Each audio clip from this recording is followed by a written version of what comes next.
soy Gabriel Felipe Muñoz. Vamos a presentar sobre el tema metamorfismo de zona de subducción y el caso del metamorfismo barroviano en tierras altas de Escocia. Bueno, con una pequeña introducción, primero, ¿qué es el metamorfismo? El metamorfismo es un proceso subsólido donde ocurren cambios de mineralogía, textura y posiblemente de composición, y esto se debe a ciertos factores como temperatura, presión y fluidos.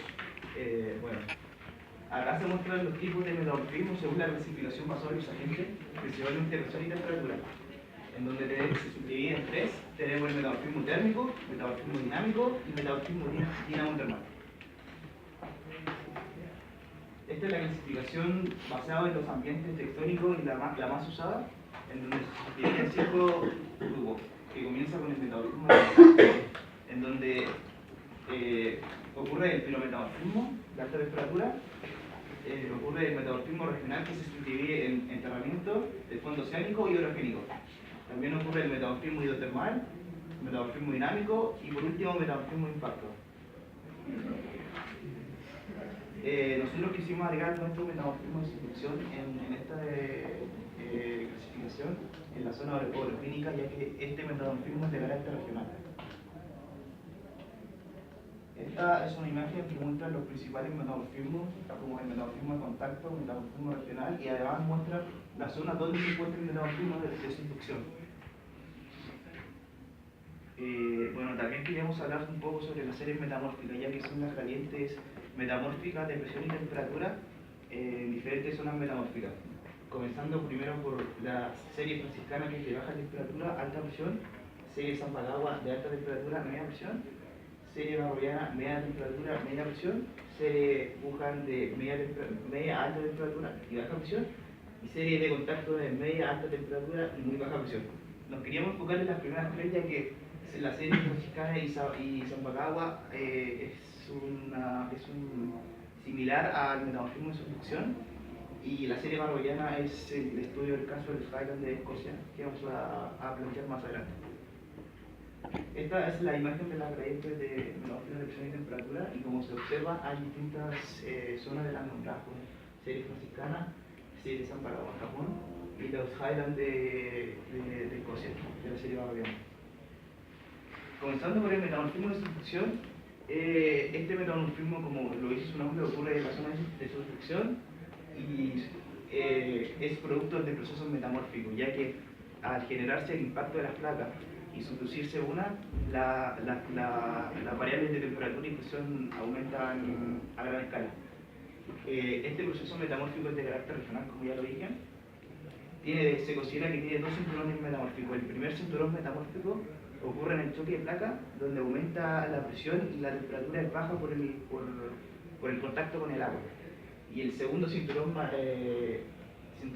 metamórfico ocurre ya cuando se subduce la placa y aumenta a gran escala la temperatura. También se encuentran gran cantidad de rocas deformadas, ya que por la alta presión que las rocas se empiezan a deformar y a generar más textura. Este es un gráfico de rango PT que muestra principalmente la zona de subducción,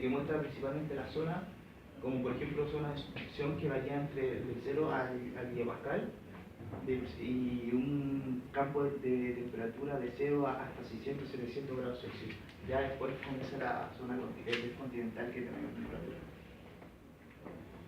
Este es un gráfico PTT que muestra principalmente la trayectoria del metamorfismo. Primero hay que entender qué es metamorfismo progrado y metamorfismo retrogrado.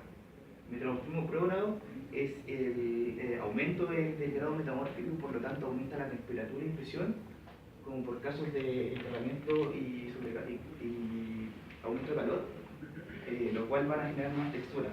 Y el metamorfismo retrogrado, como su nombre lo dice, cuando llega el pico metamórfico, empieza a descender la temperatura y presión como por procesos de exhumación, pero lo importante de esto es que ya se muestran las nuevas texturas generadas por el proceso retrogrado.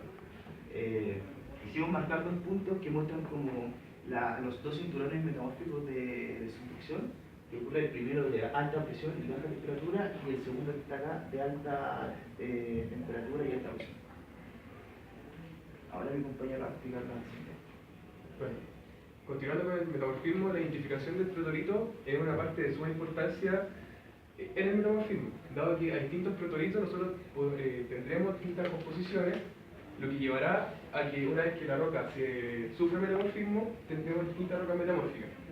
Esta es una tabla de clasificación de los protolitos de rocas sedimentarias, en donde aquí vamos a tomar un nuevo ejemplo, por ejemplo la pelítica, que es un protolito clásico del metamorfismo barroviano, en donde sus características que tiene abundante contenido en micas y cuarzo y silicato rico en aluminio, tales como el granato o la taurolita, en donde la roca parental vendría correspondiendo a una pizarra o a una fangolita. Bueno, por otro lado tenemos los protolitos que son ígneos, en donde estos son divididos en ultramáficos y alcalinos, en donde en la roca parental, que corresponde a un protolito ultramáfico, corresponde a una roca mantélica o a cúmulos ultramáficos, y a un alcalino a una lava alcalina. Ahora tenemos los casos en donde el protolito no es reconocible, dado que su textura ha sido completamente obliterada. Esto sucede generalmente en rocas metamórficas que poseen un mayor grado metamórfico. Entonces tenemos la máfica y la fuerza feldspática, en donde la diferencia entre una y otra es que en la máfica, por ejemplo, el contenido de minerales máficos es mayor a la suma de los minerales fésicos, tales como la plagioclasa y el cuarzo, en donde una roca parental sería un basalto, un gabbro o un andesito, entre otros. Las texturas metamórficas, las texturas del metamorfismo regional orogénico son texturas principalmente dinamotermales. Estos se da dado que tienen principalmente patrones deformacionales y termales, los cuales son asociados a ambientes tectónicos como un cinturón orogénico. Estos ambientes tectónicos se caracterizan porque el movimiento principal es de convergencias. Ahora, la orogenia corresponde a un proceso que no es continuo. Y está formado por distintos eventos de deformación. Estos eventos de deformación, ejemplos de ellos son un aumento en la tasa de subducción o una creación continental, por ejemplo. Y a la vez, estos eventos de deformación están subdivididos en distintas fases de deformación. Y tal acá como lo define Rocher Trout, una fase de deformación se define como distintos periodos de una deformación activa con un estilo específico y orientación. Ahora, esta fase de deformación puede estar dividida en periodos de una deformación reducida o incluso escasa. Entonces, nosotros vamos a poseer una fase de formación, evento de formación y orogenia, en donde distintas fases de formación constituyen un evento de formación y distintos eventos de formación constituyen una orogenia. Un paréntesis. Distintos eventos de formación pueden llevar a distintos eventos de metamorfismo. Por lo tanto, este tipo de metamorfismo es un metamorfismo polimetamórfico. Bueno, ahora nos vamos con las texturas, en donde tenemos texturas primarias, las cuales se refieren a las texturas que contienen los protolitos, en las cuales están las texturas sedimentarias que se producen al momento de la deposición de las rocas sedimentarias, por ejemplo el bandeamiento, como se ve acá en la foto, y las texturas ígneas que corresponden a la textura de la roca ígnea, en donde la clásica textura que se puede preservar es una textura porfírica, en donde se ven los minerales félsicos relictos. Ahora, las texturas metamórficas, una vez que ya han sufrido metamorfismo, se pueden dividir en estáticas o texturas tectónicas. Las texturas estáticas se caracterizan principalmente por un aumento del tamaño del grano con una ausencia de deformación, tal como se ve en esta imagen. Y las texturas tectónicas tenemos la presencia de una deformación, por lo que se generan orientaciones preferenciales, tal como se ve acá el mineral de biotita orientado, a diferencia de estática. Bueno, ya que nos metimos en las texturas tectónicas, nos vamos a meter ahora en las fábricas. Tenemos tres tipos de fábricas reconocibles, en donde existe la foliación, que es un término que caracteriza cualquier, que se describe una característica planar en la roca. Esto puede ser una característica primaria o una secundaria. Cuando digo una característica primaria me refiero a características relistas del protolito, por ejemplo una estratificación de una roca sedimentaria, y la secundaria a una deformación.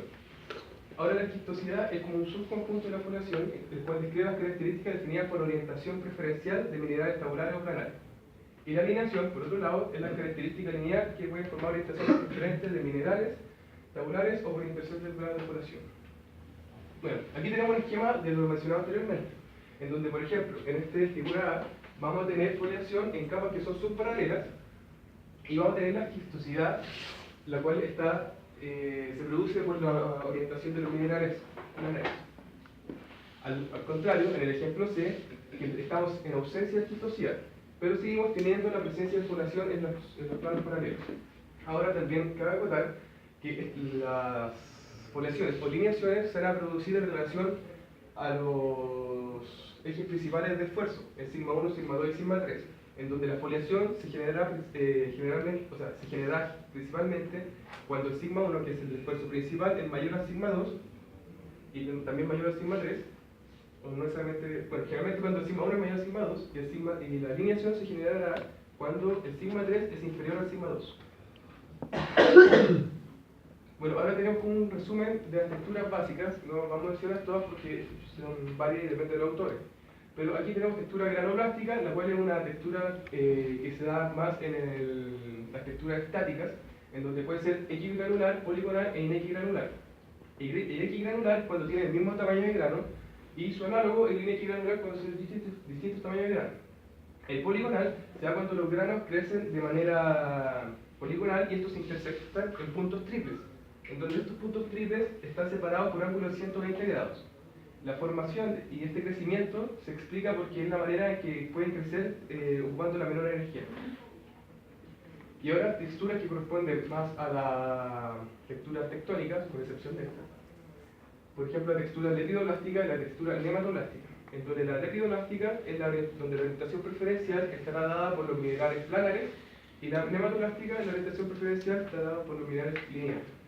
Esta textura, la porfidoblástica, se da por la presencia de pórfido. Un pórfido mineral es un grano subedral que crece durante el metamorfismo y que su tamaño es mayor al de la matriz, que es un tamaño más fino. Se puede dar tanto la textura tectónica como estática.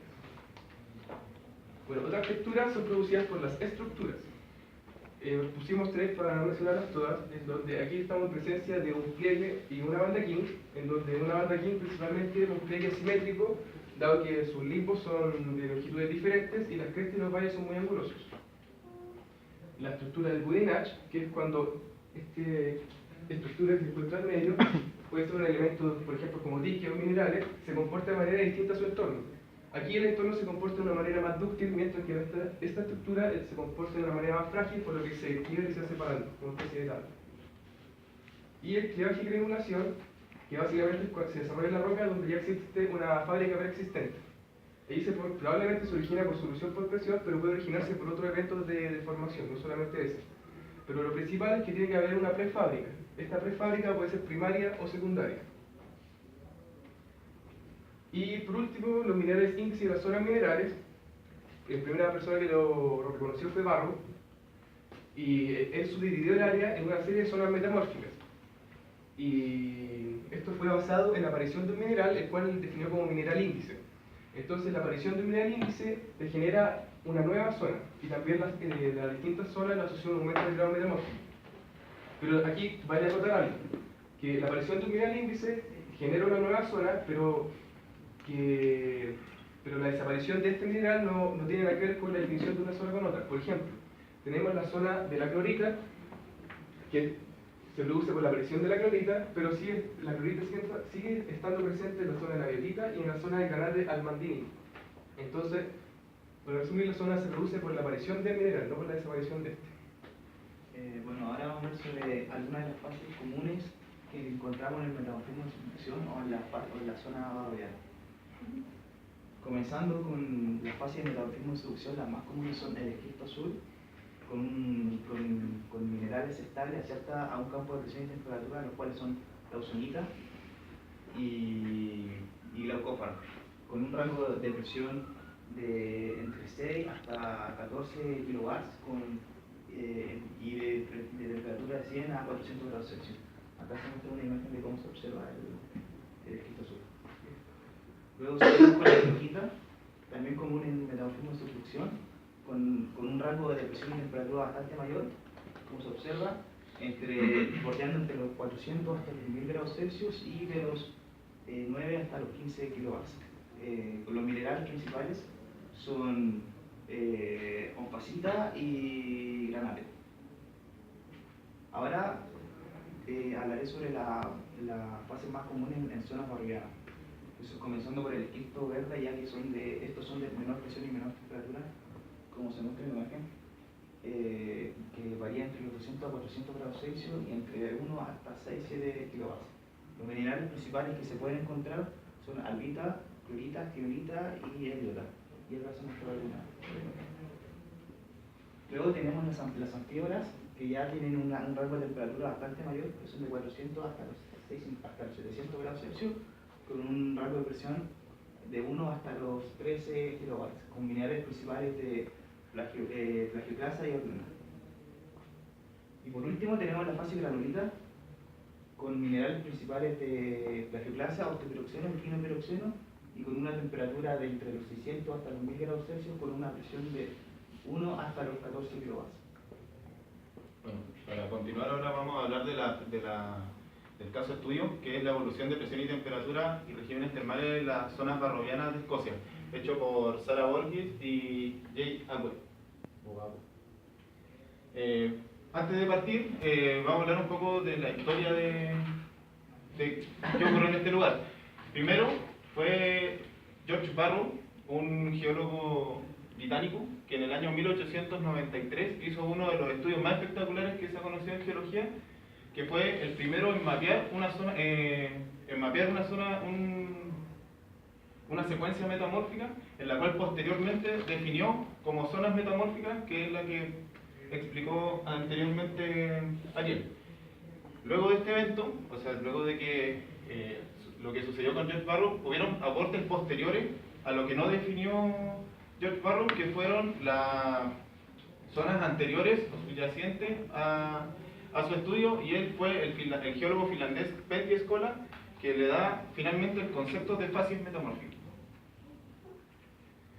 Dentro del contexto, las tierras altas de Escocia se generan en una orogenia calcedoniana que da tiempo entre el silúrico y el devónico. Aproximadamente en los 500 millones de años antes del presente, comienza eso cuando se comienza a cerrar el océano Iapetus, que es el que se encuentra acá. Y este cierre comienza a plegar y a empujar en una serie de napes toda esta secuencia de material que era de protolito pelítico y material sedimentario, con algunos aportes de lavas máficas. Esto es un metamorfismo regional progradante. El área de estudio, para esquematizar, corresponde a toda esta zona. Tratan de abarcar gran parte de la zona y está delimitada por las fallas de las tierras altas y por las fallas de Great Glen. Este es el área de estudio. Bueno, esta ya es una imagen de Borges y Bouguer, y ellos definen su estudio, lo seccionan en 3 áreas, que es la región 1, la región 2 y la región 3. Ellos se extrajeron 25 muestras y la mayor concentración se generó en la región 1 y en la región 2. En la región 3 hubieron pocas muestras que se pudieron extraer, y estas corresponden a muestras de granate principalmente. Podemos observar también que en la zona entre la región 2 y la región 1 se aprecian intrusivos. Bueno, después de resultados de termobarometría y pseudosecciones, se puede seccionar el área el rango de presión y temperatura en las 3 áreas, la 1, la 2 y la 3, definiéndose la 1 como una región de baja presión o de relativa baja presión con temperaturas medias. Lo mismo sucede con la región 2, sin embargo las presiones van aumentando al orden del 0,7 gigapascal. Y en la región 3 es la región que se encuentra con mayor presión, que va entre los 0,9 y pasados los 1,1 gigapascales. Y hay una región muy particular, que es la Glen Muir, que se encuentra dentro de la región 2, que tiene variables de presión y temperatura bastante altas. Estimaciones de presión y temperatura en función a la distancia de las fallas de las tierras altas. Antes de eso, quiero mencionar que la falla de las tierras altas, para recordarles, se encuentra acá, y el rango de la distancia se genera en la región 2 y perpendicular hacia el norte de la región 2. Entonces, ¿qué es lo que se observa? Un rango anormal de alzas de temperatura durante los primeros 2 kilómetros de distancia con respecto a la falla. Este rango va de un orden de 110 grados Celsius por cada kilómetro alejado de la falla. Posteriormente, esto se normaliza de cierto modo el gradiente térmico. Sin embargo, la presión se mantiene relativamente constante a lo largo de los 20 kilómetros de distancia que se seccionan en el área. Esta zona de acá corresponde al Glenmuir que hablamos recién y tiene alzas de temperatura relativamente constantes, siempre al alza. Sin embargo, el rango de las presiones tiene un comportamiento anómalo. Y estas descendencias o estas decadencias de la presión que se generan al orden del 0,8 al 0,6 gigapascal se denomina como el retrogrado de la secuencia metamórfica. La trayectoria de presión y temperatura de la región 2, proximales a distales en los cuerpos intrusivos. Acá se definen tres escalas de tiempo: la de entierro y exhumación, que son 10 a 15 millones de años. Posteriormente, la segunda escala de tiempo es la longitud de tiempo en que se emplazaron los magmas, que podría haber sido 10 millones de años. Consecuentemente, esto debería haber, a medida que empezaba a exhumarse los magmas, debería haber disminuido la presión, o sea, la temperatura. Sin embargo, esto ocurre todo lo contrario y eso se debe al emplazamiento de los magmas. Y finalmente, se registran pulsos, un pulso o varios pulsos térmicos registrados de aproximadamente 1 millón de años. Lo mismo sucede en la zona distal. Sin embargo, las tendencias son más suavizadas debido a su distancia con respecto a la falla, y además este pic también como que se hace más tardío debido a la conducción calórica que se tiene que generar. El número de pulsos es desconocido porque al menos no se estudió en el documento. Bueno, acá son las vías de presión, temperatura y tiempo para las regiones 1, 2 y 3. Como podemos ver, como habíamos mencionado anteriormente, la región 1 tiene menores rangos de presión, entonces se puede decir que se dice que tiene menos carga de material con respecto a las otras dos. Sin embargo, está afectada por un pulso o varios pulsos termales que corren esta tendencia hacia el alza de la temperatura para posteriormente normalizar su temperatura a medida de que ya pasaron el efecto del pulso. Lo mismo sucede en la región 2, sin embargo hay un grado de carga mayor, entonces la temperatura es mayor y posterior a lo que afectó el pulso termal, tienen una decadencia prácticamente isobárica.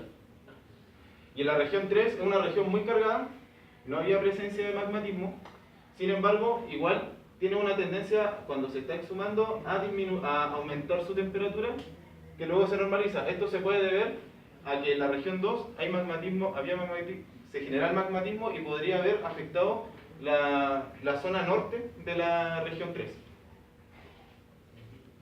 En conclusión, los procesos de transferencia de calor durante el metamorfismo barroviano en las tierras altas fue variable en toda el área de estudio. Las condiciones de presión y temperatura para la región 3, 2 minutos.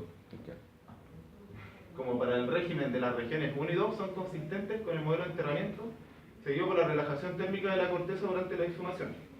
En las regiones 1 y 2 recibió gran aporte adicional de calor, como lo hablamos anteriormente, y el flujo conductivo del calor puede haber afectado la evolución térmica del noreste de la región 3. Y eso. Gracias, chicos.